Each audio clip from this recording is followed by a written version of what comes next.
মালদার দু জায়গার ছবি আপনাদের পাশাপাশি দেখাবো, কালিয়াচক এবং হরিশ্চন্দ্রপুর। কালিয়াচক যেখানে আবাসে ঘর পেতে গেলে কাটমানি দেওয়ার নির্দেশ দিয়েছেন তৃণমূলের পঞ্চায়েত প্রধান, এমনটাই অভিযোগ।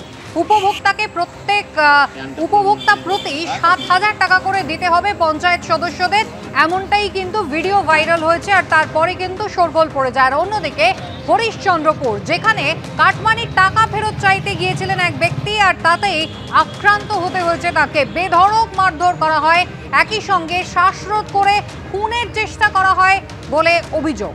না, আমি এগুলোর সম্পর্কে কোনো জানিও না, টাকার কোনো গল্পও নেই, আমরা এগুলো কোনো অভিযোগই নাই আমাদের। আমরা এগুলো কোনো তালিকা আমরা করি না।